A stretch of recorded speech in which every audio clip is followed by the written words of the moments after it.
प्रणाम, नमस्कार। आज हम आपको सत्यनारायण भगवान की कथा सुनाने जा रहे हैं। इस कथा का बहुत ही महत्व है। यह एक ऐसी कथा है जो पूर्णिमा के अलावा आप किसी भी दिन विधि विधान के साथ रख सकते हैं और सब धन धान्य को देने वाली, सब मनोवांछित फल को देने वाली, संतान प्राप्ति के लिए और मोक्ष के लिए इस व्रत का बहुत ही महत्व है। तो कृपया पूरा वीडियो बहुत ही ध्यान से सुने और पूरी कथा सुनने का पुण्य प्राप्त करें। तो शुरू करते हैं। एक समय की बात है, नैमिषारण्य तीर्थ में शौनक आदि 88,000 ऋषियों ने श्री सूत जी से पूछा, हे प्रभु, इस कलयुग में वेद विद्या रहित मनुष्यों को प्रभु भक्ति किस प्रकार मिल सकती है तथा उनका उद्धार कैसे हो सकता है? हे मुनि श्रेष्ठ, कोई ऐसा तप बताइए जिससे थोड़े समय में ही पुण्य मिले और मनोवांछित फल भी मिल जाए। इस प्रकार की कथा सुनने की हम इच्छा रखते हैं। सर्वशास्त्रों के ज्ञाता श्री सूत जी बोले, हे वैष्णवों में पूज्य, आप सभी ने प्राणियों की हित की बात पूछी है, इसलिए मैं एक ऐसे श्रेष्ठ व्रत को आप लोगों को बताऊंगा जिसे नारद जी ने लक्ष्मी नारायण जी से पूछा था और लक्ष्मीपति ने मुनि श्रेष्ठ नारद जी से कहा था। आप सभी से ध्यान से सुनिए। एक समय की बात है, योगी राज नारद जी दूसरों की हित की इच्छा के लिए अनेकों लोकों में घूमते हुए मृत्युलोक में आए। यहाँ उन्होंने अनेक योनियों में जन्मे प्राय सभी मनुष्यों को अपने कर्मों द्वारा अनेकों दुखों से पीड़ित देखा। उनका दुख देख नारद जी सोचने लगे कि क्या प्रयत्न किया जाए जिसके करने से निश्चित रूप से मानव के दुखों का अंत हो जाए। इसी प्रकार विचार कर वह विष्णु लोक में गए। वहां वह देवों के ईश नारायण की स्तुति करने लगे, जिनके हाथों में शंख, चक्र, गदा और पद्म थे, गले में वरमाला पहने हुए थे। स्तुति करते हुए नारद जी बोले, हे भगवान, आप अत्यंत शक्ति से संपन्न हैं। मन तथा वाणी भी आपको नहीं पा सकती। आपका आदि, मध्य तथा अंत नहीं है। निर्गुण स्वरूप सृष्टि के कारण भक्तों के दुखों को दूर करने वाले हैं। आपको मेरा नमस्कार है। नारद जी की स्तुति सुन विष्णु भगवान बोले, हे मुनि श्रेष्ठ, आपके मन में क्या बात है? आप किस बात के लिए पधारे हैं, उसे निसंकोच कहो। इस पर नारद मुनि बोले कि मृत्यु लोक में अनेक योनियों में जन्मे मनुष्य अपने कर्मों के द्वारा अनेकों दुख से दुखी हो रहे हैं। हे नाथ, आप मुझ पर दया रखते हैं तो कृपया बताइए कि वो मनुष्य थोड़े प्रयास से ही अपने दुखों से कैसे छुटकारा पा सकते हैं। श्री हरि बोले, हे नारद, मनुष्यों की भलाई के लिए तुमने बहुत अच्छी बात पूछी है। जिसके करने से मनुष्य मोह से छूट जाता है, वह बात मैं कहता हूँ, उसे सुनो। स्वर्ग लोक व मृत्यु लोक दोनों से एक दुर्लभ उत्तम व्रत है जो पुण्य देने वाला है। आज प्रेमवश होकर मैं तुमसे कहता हूँ, श्री सत्यनारायण भगवान का यह व्रत अच्छी तरह विधि विधान से करके मनुष्य तुरंत ही यहाँ सुख भोग कर मरने पर मोक्ष पाता है।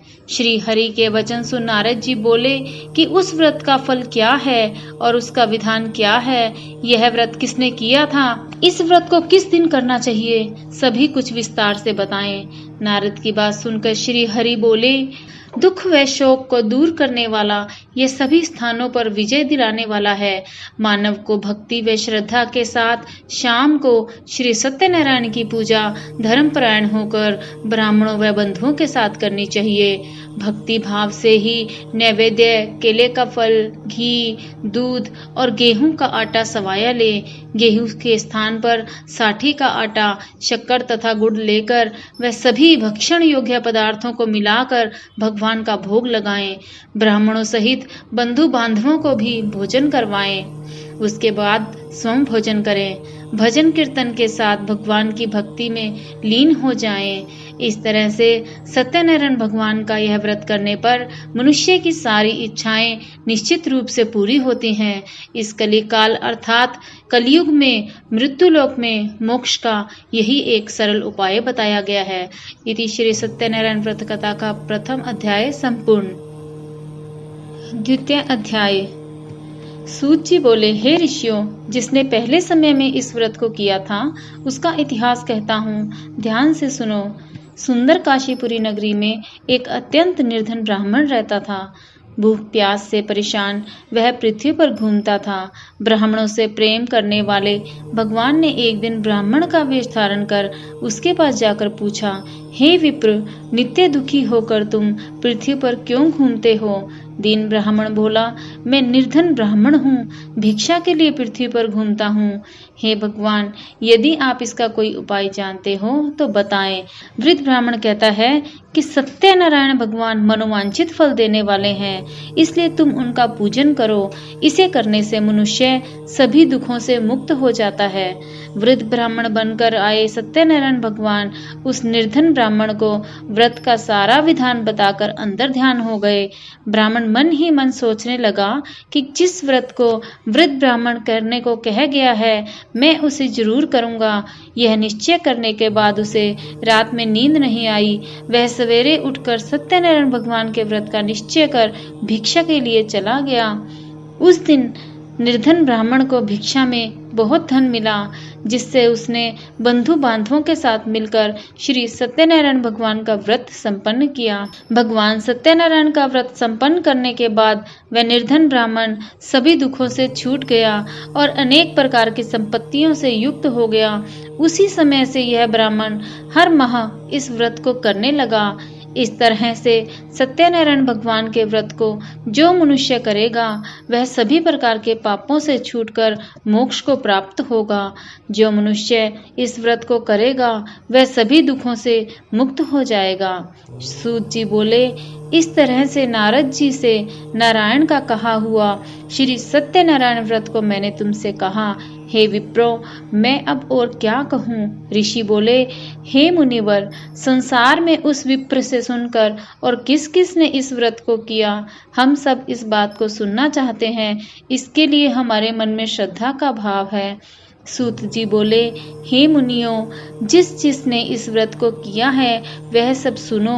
एक समय वही विप्र धन व ऐश्वर्य के अनुसार अपने बंधु बांधवों के साथ इस व्रत को करने को तैयार हुआ।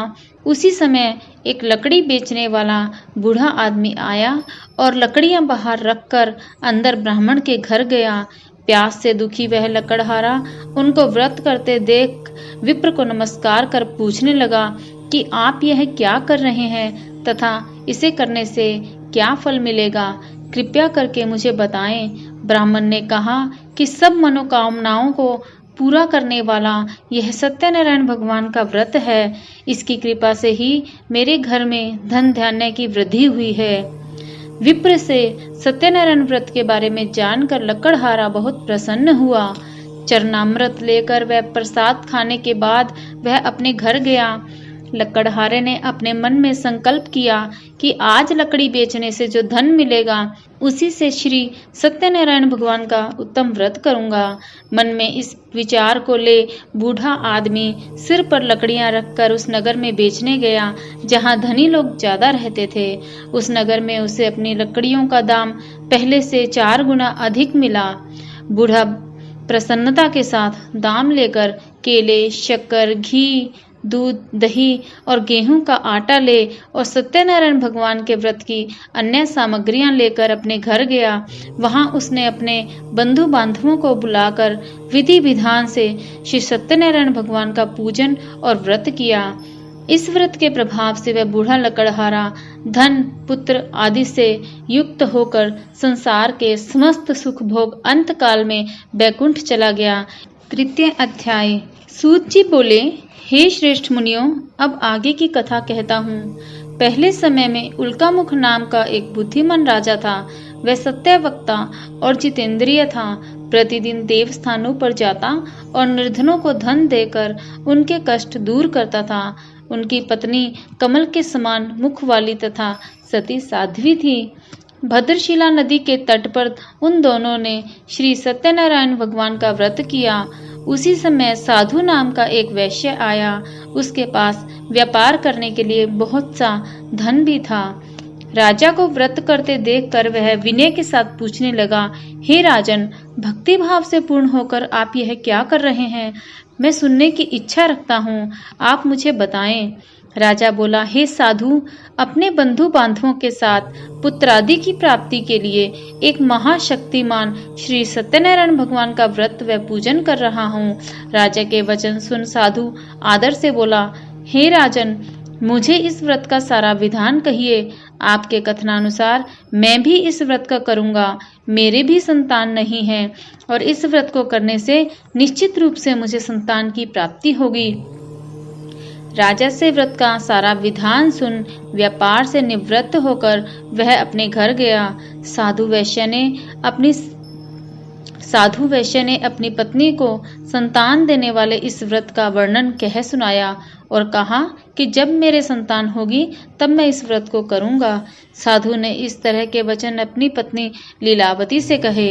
एक दिन लीलावती पति के साथ आनंदित हो सांसारिक धर्म में प्रवृत्त होकर सत्यनारायण भगवान की कृपा से गर्भवती हो गई। 10वें महीने में उसके गर्भ से एक सुंदर कन्या ने जन्म लिया। दिनों दिन वह ऐसे बढ़ने लगी जैसे शुक्ल पक्ष का चंद्रमा बढ़ता है। माता पिता ने अपनी कन्या का नाम कलावती रखा। एक दिन लीलावती ने मीठे शब्दों में अपने पति को याद दिलाया कि आपने सत्यनारायण भगवान के जिस व्रत को करने का संकल्प किया था उसे करने का समय आ गया है। अब आप इस व्रत को करिए। साधु बोला, हे प्रिय, इस व्रत को मैं उसके विवाह पर करूंगा। इस प्रकार अपनी पत्नी को आश्वासन देकर वह नगर को चला गया। कलावती पिता के घर में रह वृद्धि को प्राप्त हुई। साधु ने नगर में अपनी कन्या को सखियों के साथ जाते देखा तो तुरंत ही दूत को बुलाया और कहा कि मेरी कन्या के लिए योग्य वर देख कर लाओ। साधु की बात सुनकर दूत कंचन नगर पहुंचा और वहां देखकर लड़की के लिए सुयोग्य वाणिक पुत्र को ले आया। सुयोग्य लड़के को देख साधु ने बंधु बांधवों को बुलाकर अपनी पुत्री का विवाह कर दिया। लेकिन दुर्भाग्य की बात यह रही कि साधु ने अभी भी श्री सत्यनारायण भगवान का व्रत नहीं किया। इस पर श्री भगवान क्रोधित हो गए और श्राप दिया कि साधु को अत्यधिक दुख मिले। अपने कार्य में कुशल साधु बनिया जमाई को लेकर समुद्र के पास स्थित होकर रत्नासारपुर नगर में गया। वहां जाकर दामाद ससुर दोनों मिलकर चंद्रकेतु राजा के नगर में व्यापार करने लगे। एक दिन भगवान सत्यनारायण की माया से एक चोर राजा का धन चुराकर भाग रहा था।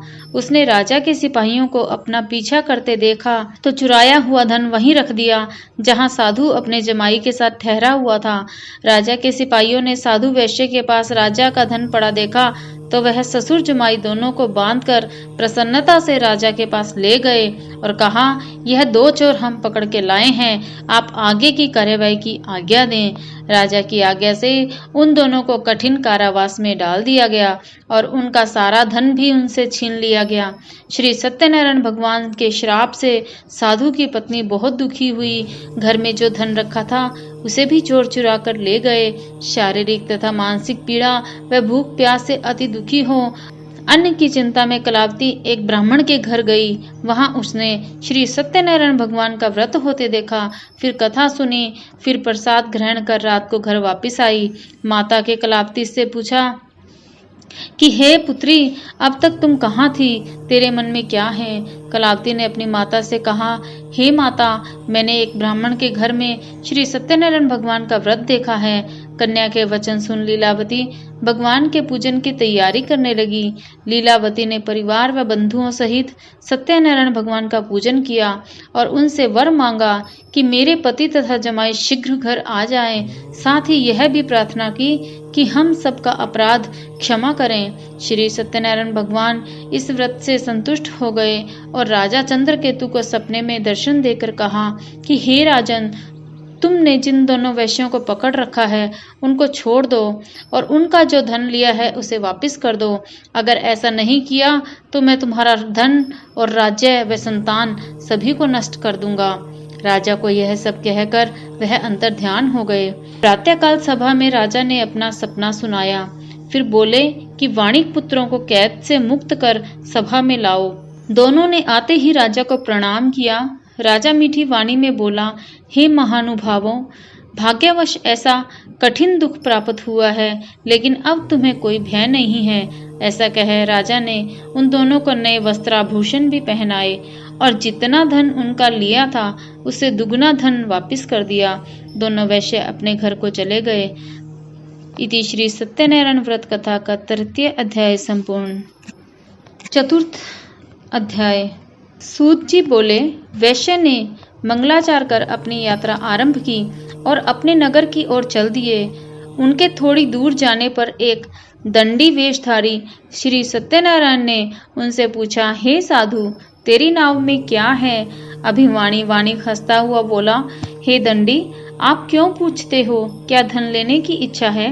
मेरी नाव में तो बेल व पत्ते भरे हुए हैं। वैश्य के कठोर वचन सुनकर भगवान बोले, तुम्हारा वचन सत्य हो। दंडी ऐसे वचन कह वहां से दूर चले गए और कुछ दूर जाकर समुद्र के किनारे बैठ गए। दंडी के जाने के बाद साधु वैश्य ने नित्य क्रिया के पश्चात नाव को ऊंची उठते देखकर अचंभा माना और नाव में बेल पत्ते आदि देखकर मूर्छित हो जमीन पर गिर पड़े। मूर्छा खुलने पर वह अत्यंत शोक में डूब गए। तब उनका दामाद बोला कि आप शोक न मनाएं, यह दंडी का श्राप है, हमें उनकी शरण में जाना चाहिए, तभी हमारी मनोकामना पूर्ण होगी। दामाद की बात सुनकर वह दंडी के पास पहुंचे और अत्यंत भक्ति भाव से नमस्कार करके बोले, मैंने आपसे जो असत्य वचन कहे थे उनके लिए मुझे क्षमा दें। ऐसा कहकर महान शोकातुर हो रोने लगे। तब दंडी भगवान बोले, हे वाणिक पुत्र, मेरी आज्ञा से बार बार तुम्हें दुख प्राप्त हुआ है, तू मेरी पूजा से विमुख हुआ। साधु बोला, हे भगवान, आपकी माया से ब्रह्मा आदि देवता भी आपके रूप को नहीं जानते, तब मैं अज्ञानी कैसे जान सकता हूँ? आप प्रसन्न होइए, मैं सामर्थ्य के अनुसार आपकी पूजा करूँगा, मेरी रक्षा करो, पहले के समान नौका में धन भर दो। साधु वैश्य के भक्ति पूर्वक वचन सुनकर भगवान प्रसन्न हो गए और उनकी इच्छानुसार वरदान देकर अंतर्ध्यान हो गए। ससुर जमाई जब नाव पर आए तो देखा नाव धन से भरी हुई थी। फिर वही अपने अन्य साथियों के साथ सत्यनारायण भगवान का पूजन कर अपने नगर को चल दिए। जब नगर के नजदीक पहुंचे तो दूत को घर पर खबर करने के लिए भेज दिया। दूत साधु की पत्नी को प्रणाम कर कहता है कि मालिक अपने दामाद सहित नगर के निकट आ गए हैं। दूत की बात सुन साधु की पत्नी लीलावती ने बड़े हर्ष के साथ सत्यनारायण भगवान का पूजन कर अपनी पुत्री कलावती से कहा कि मैं अपने पति के दर्शन को जाती हूँ, तू कार्य पूर्ण कर शीघ्र आ जा। माता के ऐसे वचन सुन कलावती जल्दी में प्रसाद छोड़ अपने पति के पास चली गई। प्रसाद की अवज्ञा के कारण श्री सत्यनारायण भगवान रुष्ट हो गए और नाव सहित उनके पति को पानी में डुबो दिया। कलावती अपने पति को वहां ना पाकर रोती हुई जमीन पर गिर गई। नौका को डूबा हुआ देख व कन्या को रोता हुआ देख साधु दुखी होकर बोला कि हे प्रभु, मुझसे तथा मेरे परिवार से जो भूल हुई है उसे क्षमा करें। साधु के दीन वचन सुनकर श्री सत्यनारायण भगवान प्रसन्न हुए और आकाशवाणी हुई, हे साधु, तेरी कन्या मेरे प्रसाद को छोड़कर आई है, इसलिए उसका पति अदृश्य हो गया है। यदि वह घर जाकर प्रसाद खाकर लौटती है तो इसे इसका पति अवश्य मिलेगा। ऐसी आकाशवाणी सुन कलावती घर पहुंचकर प्रसाद खाती है और फिर आकर अपने पति के दर्शन करती है। उसके बाद साधु अपने बंधु बांधवों सहित श्री सत्यनारायण भगवान का विधि विधान से पूजन करता है। इस लोक का सुख भोग कर वह अंत में स्वर्ग को जाता है। इति श्री सत्यनारायण व्रत कथा का चतुर्थ अध्याय संपूर्ण। पंचम अध्याय। सूत जी बोले, हे ऋषियों, मैं और भी एक कथा सुनाता हूँ, उसे भी ध्यान पूर्वक सुनो। प्रजा पालन में लीन तुंगध्वज नाम का एक राजा था। उसने भी भगवान का प्रसाद त्याग कर बहुत ही दुख पाया। एक बार वन में जाकर वन्य पशुओं को मारकर वह बड़ के पेड़ के नीचे आया। उसने ग्वालों को भक्ति भाव से अपने बंधु बांधवों सहित सत्यनारायण भगवान का पूजन करते देखा। अभिमानवश राजा ने उन्हें देखकर भी पूजा स्थान में नहीं गया और ना ही उसने भगवान को नमस्कार किया। ग्वालों ने राजा को प्रसाद दिया, लेकिन उसने वह प्रसाद नहीं खाया और प्रसाद को वहीं छोड़कर वह नगर को चला गया। जब वह नगर में पहुंचा तो वहां सब कुछ तहस नहस हुआ पाया। तो वह शीघ्र ही समझ गया कि यह सब उस भगवान ने ही किया है। वह दोबारा ग्वालों के पास पहुंचा और विधि पूर्वक पूजा करके प्रसाद खाया तो श्री सत्यनारायण भगवान की कृपा से सब कुछ पहले जैसा हो गया। दीर्घ काल तक सुख भोगने के बाद मरणोपरांत उसे स्वर्गलोक की प्राप्ति हुई। जो मनुष्य परम दुर्लभ इस व्रत को करेगा तो भगवान श्री सत्यनारायण की अनुकंपा से उसे धन धान्य की प्राप्ति होगी, निर्धन धनी हो जाएगा और भय मुक्त हो जीवन जिएगा। संतानहीन मनुष्य को संतान सुख मिलता है और सारे मनोरथ पूर्ण होने पर मानव अंत काल में बैकुंठ धाम को जाता है। सूत जी बोले, जिन्होंने पहले इस व्रत को किया है अब उनके दूसरे जन्म की कथा कहता हूँ। व्रत शतानंद ब्राह्मण ने सुदामा का जन्म लेकर मोक्ष की प्राप्ति की। लकड़हारे ने अगले जन्म में निषाद बनकर मोक्ष प्राप्त किया। उल्कामुख नाम का राजा दशरथ होकर बैकुंठ को गए। साधु नाम के वैश्य ने मोरध्वज बनकर अपने पुत्र को आरे से चीर कर मोक्ष पाया। महाराज तुंगध्वज ने स्वयं भू होकर भगवान में भक्ति युक्त हो कर्म कर मोक्ष पाया। इति श्री सत्यनारायण व्रत कथा का 5वां अध्याय संपूर्ण। बोलो श्री सत्यनारायण भगवान की जय। कथा को पूरा भक्ति भाव से सुनने के लिए आपका बहुत बहुत धन्यवाद। प्रणाम।